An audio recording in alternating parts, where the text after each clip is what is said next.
What do you think was your worst experience with a CO? I've been beat. Badly? Maybe not badly, but I've been beat. I've been hurt. I wouldn't say badly, but With batons and all that? yeah, I've been beat more than once. You know, we used to have this saying like, man, we could deal with the inmates, man, but it's the police that's worse because they'll hurt you.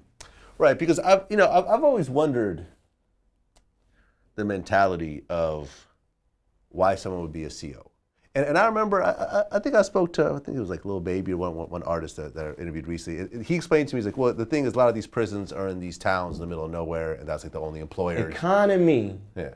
Economy. They put these prisons in towns that are rural, that don't have a lot going on, and it creates jobs in that town. Everyone goes and works for the prison. Right, man. Everybody go works for the prison, and you know whether they might not even be COs. They might be like counselors or state shop workers or whatever. You know, they get the veterinarian from the town in there and get him in the prison and call him a fucking doctor. But he's used to doing dogs. Exactly. Yeah. Because did you see the Kalief Browder story? Yes, I got a song on the project. It's a bonus song. It's called "The Ghost of Kalief Browder." Have you been in Rikers? Of course. Okay. They're allegedly closing down Rikers. That's a good thing. Was Rikers the worst place you were in? Rikers. I was at Rikers at a time when it was real bad.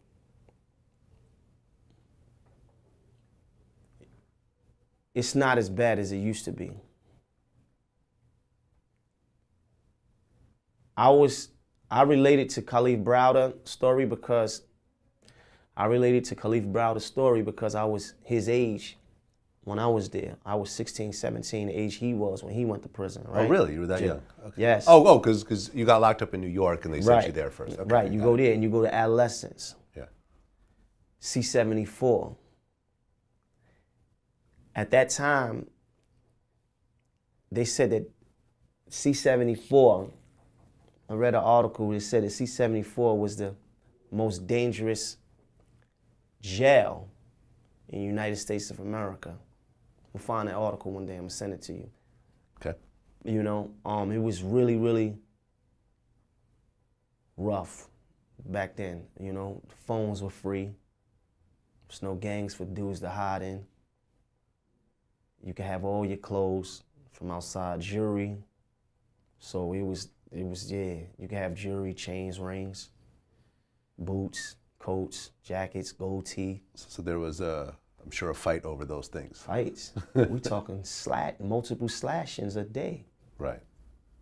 All the time. Anybody will tell you. I mean, shit, Coogee Rap made a famous song about that. You know, so it was really rough. So, if they closing it down, like me, it's long overdue. This is a hellhole. I mean, that's an experience that's never gonna leave me. No matter how old I become or how far I get in my career or life in general, that's something I'm never gonna forget. Yeah, and it was a hell of a story because I'd heard bits and pieces of it, but to actually sit there and watch it It's so unfold. Deep.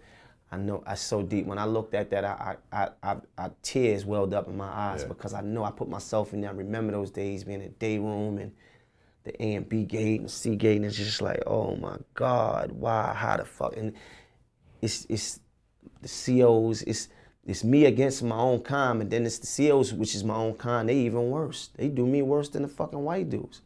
They beating us worse. You know, so, man.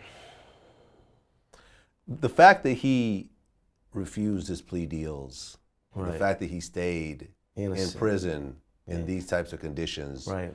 because he just refused to admit that he, admit to a crime he didn't do, was That's courageous, man. it's courageous. Yeah, he's a fucking hero. Yeah, he's a hero. And I look at his death as him dying was a awakening, you know, for people to see that the shit that's going on is not right. Like when you don't have money,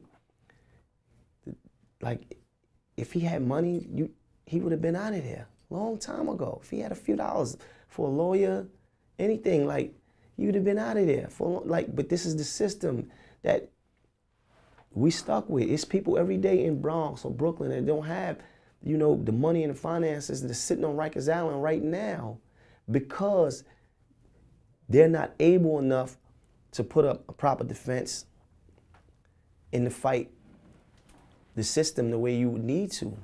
Well, right, because my friend, my son, ended up doing 7 years, even though he could have pleaded out to a year. But you kind of have this system set up where, like 5% of cases actually go to trial? Right, something like that. 95% people plead out, whether they're guilty or not guilty, because they don't want to risk that bigger number. Right, because it's scary. It's scary. It's scary. You going, whether you did it or not, you going in front of them and they talking about 15, 20 years. Well, here's your chance that you just take a year. What you gonna do?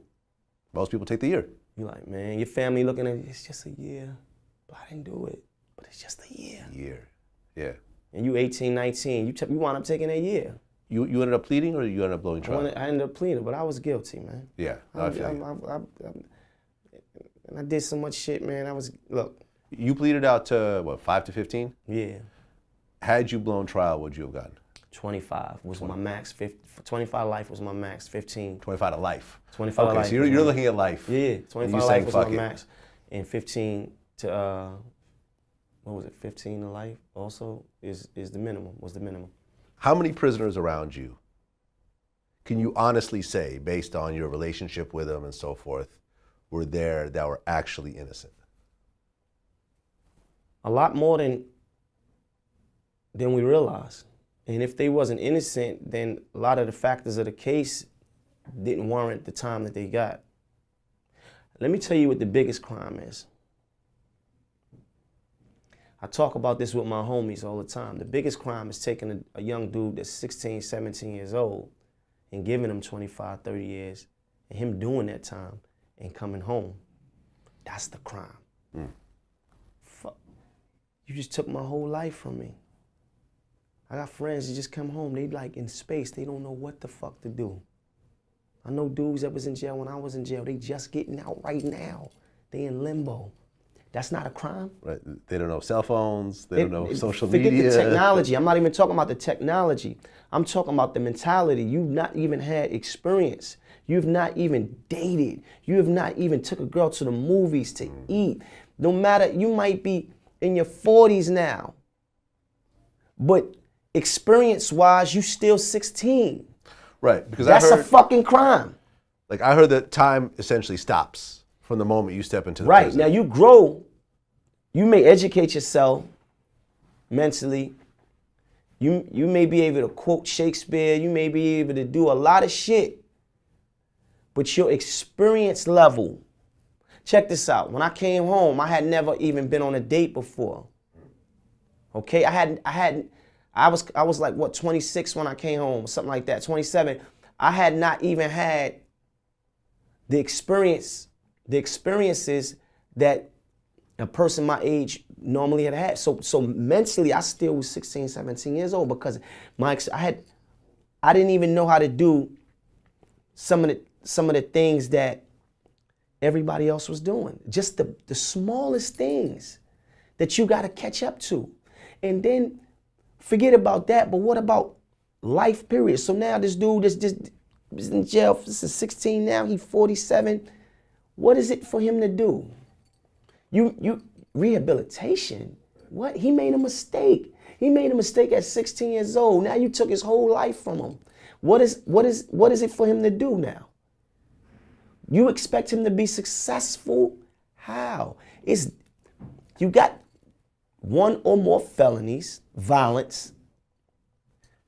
You coming out maybe with GED or some college education. Like, what's the chances of you really getting a real paying job and being able to drive a BMW and live in a 3-bedroom house and like, what's the chances? Like, Come on, man. It ain't designed for us to win. Yeah, because I interviewed who's now a friend of mine, Shaka Senghor. You heard of him? Shaka. Shaka Senghor from Detroit.